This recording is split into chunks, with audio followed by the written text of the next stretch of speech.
So one of my all-time new favorite ways to dress up pancakes, discovered this just the other week, is to make a apple syrup.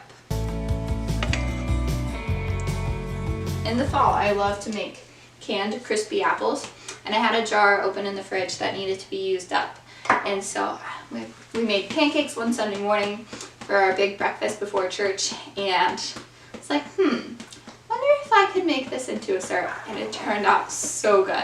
So that's what we're gonna make here today. So if you don't have canned crispy apples, which I can link that recipe for you down below in the description, it's really easy to make.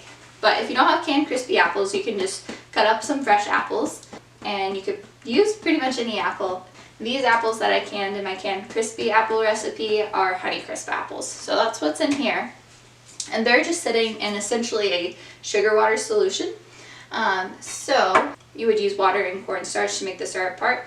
So if you're using fresh apples, you'll use water. Since I'm using canned crispy apples, I'm just going to drain off some of this juice and put it in here to get to my liquid amount that I need.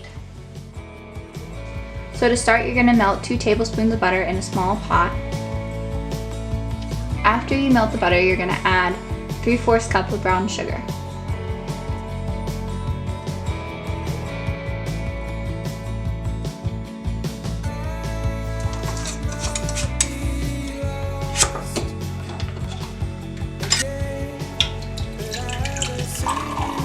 I'm going to use about 1/4 cup of this juice, because I need to leave some in there because I won't use all of these apples.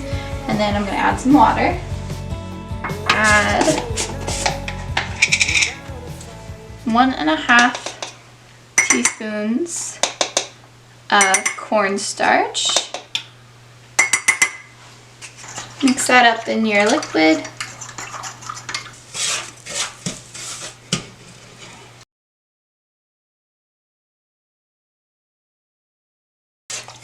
And I was melting the butter on about medium heat. So now that I've added in the water and cornstarch, we're going to go ahead and bring this to a boil. So I'm going to turn this up a little bit. And once it comes to a boil, it only needs to boil for about a minute.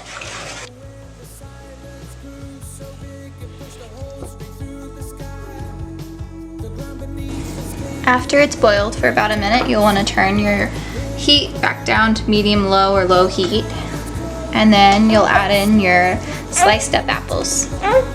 It's important to stir this because you don't want it to burn, so just keep a close eye on it when it's boiling. You want to simmer this after you add the apples for about 10 minutes.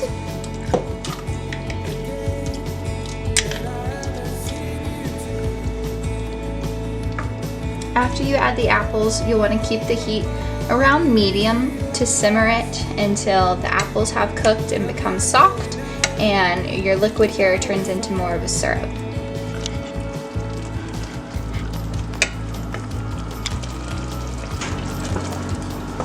I like to chop my apple slices up into smaller bits because I'll be serving these on pancakes, and I have a little daughter, so it makes it easy for her to eat. But you could definitely leave the slices whole if you preferred, or if you had more of like a cubed apple, that would be good too.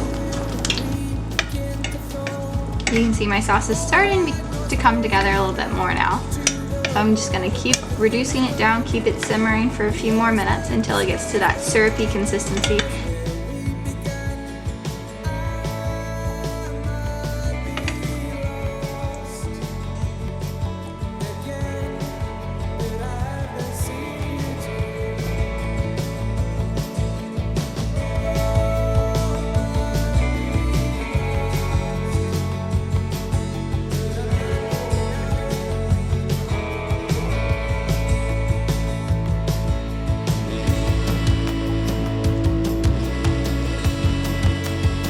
I hope you guys enjoy this recipe as much as my family does. This apple syrup is so good and it is so delicious, served on top of pancakes.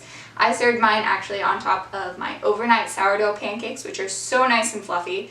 And then I just can only imagine I have to try this next on sourdough Dutch baby, which is also called a German pancake, and I believe that is going to be really delicious too. You could also serve this apple syrup on top of some vanilla ice cream. and I think that would be delicious. So I hope you guys enjoy this recipe, and I will see you guys next time.